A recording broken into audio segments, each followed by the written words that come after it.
पडायला पाहिजे, कमी कशी होते? याचा अर्थ फ्रॉड झालाय, गडबड झाले, भ्रष्टाचार झालाय, चुका झाल्या, राजकारणाकरता, सगळ्या करता, मतांकरता महाराष्ट्र राज्य लुटण्याचं तुम्ही काम केलं आणि तुम्ही समाधानकारक उत्तर देत नाही, म्हणून आम्ही तुमचा निषेध करतो. चला, इतिहासामध्ये आतापर्यंतच्या इतिहास किती वर्ष होता हो काँग्रेसचं सरकार? आतापर्यंतच्या इतिहासामध्ये कधी अशी योजना सुरू केली? आम्ही सुरू केली. त्याला हिंमत लागते, धाडस लागतं आणि लोकांचे पैसे लोकांना देण्याची दानत लागते. ती दानत आम्ही दाखवली आणि म्हणून या ठिकाणी तुम्हाला सांगतो, लाडकी बहीण योजना कधी बंद होणार नाही. जे जे आम्ही बोललोय ते पूर्ण करणार आणि करणार. योग्य वेळी योग्य वेळी योग्य वेळी योग्य वेळी योग्य वेळी योग्य वेळी देणार. थांबा एक मिनिट. राज्याचे उपमुख्यमंत्री शिंदे साहेब काय बोलतायत? लक्षवेधी संदर्भात, लाडक्या बहिणीच्या संदर्भात नाना आपल्या आदिती तटकरे यांनी व्यवस्थित उत्तर दिलं. ऐका ना, अरे तुम्ही ही योजना जेव्हा सुरू केली तेव्हा ती, आता तुम्ही म्हणताय लाडक्या बहिणीवर अन्याय होतोय, तुम्ही योजना बंद करण्यासाठी कोण गेला वडपल्लीवार कोर्टामध्ये? कोण गेला? हे बघा, वडपल्लीवार कोणाचा समर्थक होता? अनिल वडपल्लीवार अध्यक्ष महोदय यांनी योजना बंद व्हावी म्हणून कोर्टात गेले आणि ते नानाचा माणूस होता वडपल्लीवार. आणि या ठिकाणी बसा ऐका, सत्य ऐका जरा. आणि म्हणून आम्ही जी योजना सुरू केली त्या योजनेमध्ये बिलकुल कुठल्याही परिस्थिती आम्ही चांगल्या भावनेने भूमिकेत ही योजना सुरू केली.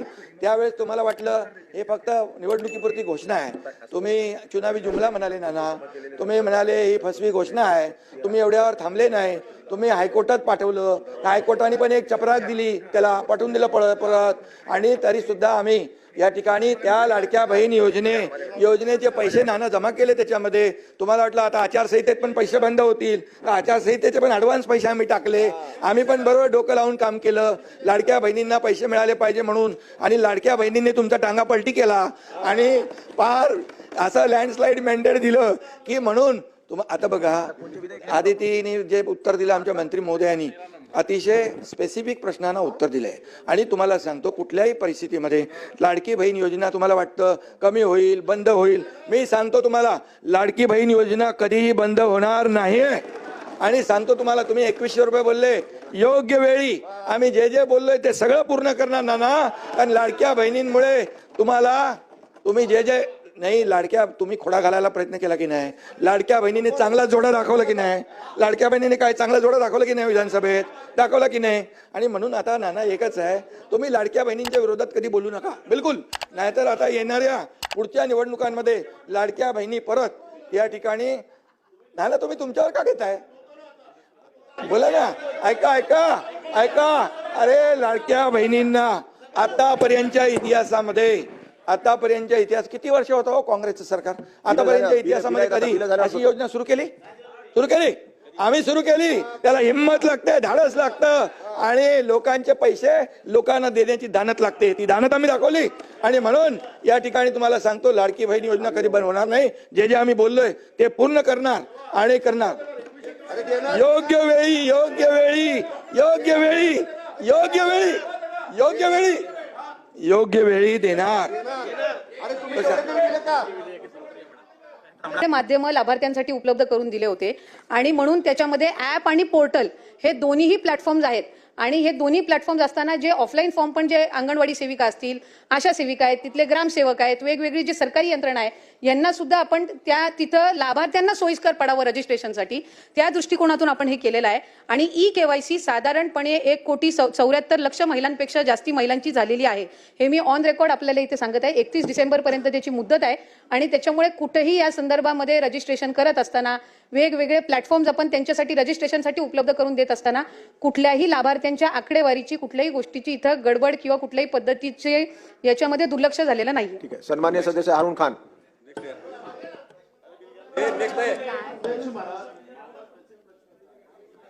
केलं अध्यक्ष महाराज, त्यांनी मान्य केलं, उत्तर दिलं ना. 15 मिनिटं मान्य केलं. आशा वर्कर, अंगणवाडी सेविका, ग्रामसेवक आम्ही सगळ्यांना कामाला लावलं. यांनी टार्गेट दिलं होतं अध्यक्ष महाराज त्यावेळेस, एवढे फॉर्म भरलेच पाहिजे.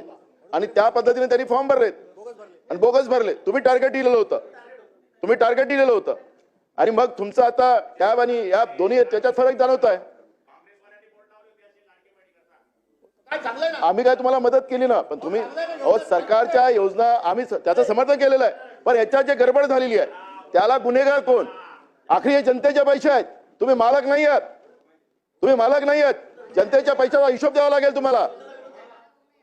अजून सांगायचंय की या रजिस्ट्रेशन मध्ये कुठल्याही पद्धतीची गडबड किंवा कुठल्याही पद्धतीचे दोन आपण त्यांना माध्यम उपलब्ध करून दिले होते. प्रत्येक योजनेमध्ये असतात ऍप आणि पोर्टल. ऑनलाईन पद्धतीने रजिस्ट्रेशन करत असताना दोन माध्यमं ही सगळ्या स्कीम मध्ये दिले जातात. आपण इतरही स्कीम मध्ये तपासलेत तरी त्या पद्धतीने आहे. आणि लाभार्थ्यांची संख्या ही सुरुवातीपासून 2.5 कोटीच्या संख्येमध्येच आहे. त्याच्यामुळे या संदर्भातला आता नव्याने काही आपण त्याबद्दल कॉन्ट्रोवर्सी तयार करून किंवा लाडक्या बहिणींच्या योजनेला आणखीन बदनाम करण्याच्या दृष्टिकोनातून काही वेगळे विषय इथे काढू नये आणि रेकॉर्डवर काही चुकीचं येऊ नये अशीच माझी सभागृहाला विनंती आहे.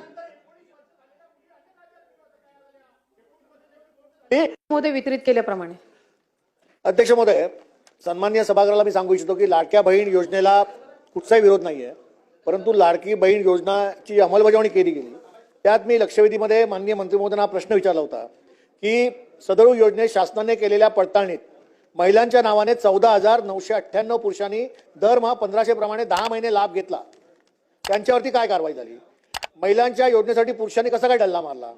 सदर योजनेमध्ये 14,998 पुरुषांची नावे कोणी घुसवली आणि त्याची पडताळणी न करता शासनाने चौकशी का केली नाही? दुसरं म्हणजे 8,000 बोगस लाभार्थी जे आहेत ते कोण आहेत? आणि तिसरं असं आहे की एकूण बोगस लाभार्थीची संख्या 26 लाख इतकी असून त्यापोटी 5,136 कोटी 30 लाख रुपये जे पुरुषांना गेलेत ते सरकार त्यांच्याकडनं परत घेणार आहे काय? आणि मंत्री महोदय, माझ्याकडे जे आकडे असतील ते मी आपल्याला सांगतो, मला करेक्ट करा की या सगळ्या याच्यामध्ये पुण्यामध्ये जवळजवळ 2,04,000 बोगस लाभार्थी सापडले. ठाण्यामध्ये 1,35,300 बोगस लाभार्थी सापडलेत. अहिल्यानगरमध्ये 1,25,756 बोगस लाभार्थी सापडलेत. नाशिकमध्ये 1,86,800 बोगस लाभार्थी सापडलेत. संभाजीनगरमध्ये 1,04,700 बोगस लाभार्थी सापडले. तिकडे कोल्हापूरमध्ये 1,14,000 बोगस लाभार्थी सापडले. मुंबई उपनगरामध्ये 1,13,000 बोगस लाभार्थी सापडले आहेत. नागपूरमध्ये 95,500 बोगस लाभार्थी सापडलेत. रायगडमध्ये मंत्री महोदय 63,000 बोगस लाभार्थी आहेत आणि बीडमध्ये 71,000 आहेत आणि लातूरमध्ये 59,000 आहेत. माझी मागणी एवढीच आहे की लाडकी बहीण योजनेअंतर्गत 5,136 कोटी 30 लाख रुपयाचा आर्थिक घोटाळा झालाय. तो घोटाळा ज्यांनी केलाय त्याच्यावरती कारवाई काय करणार आहेत? आणि बोगस या ठिकाणी नोंदणी केली त्यावेळी शासनाचे अधिकारी त्याच्यामध्ये जे होते त्यांनी याला जी मंजुरी दिली त्यांच्यावरती शासन काय कारवाई करणार आहे? आणि आर्थिक घोटाळ्याची शासन चौकशी करून ऑडिट करून या संबंधीची श्वेतपत्रिका काढून रजिस्ट्रेशन फॉर्म्स जे आलेले होते ते साधारणपणे 2,63,83,589 इतके फॉर्म्स होते आणि यापैकी साधारणपणे 2,43,82,936 इतके फॉर्म्स हे विभागाने ग्राह्य धरले. ज्या आकडेवारीचा 26 लाखाचा आपण उल्लेख केला ती क्रॉस व्हेरिफिकेशनसाठी माहिती व तंत्रज्ञान विभागाकडून ज्या आकड्यांचा आपण उल्लेख केला ती आमच्याकडे विभागाकडे प्राप्त झालेली होती. साधारणपणे महिला व बालविकास विभाग म्हणून आणि सर्व सन्मान्य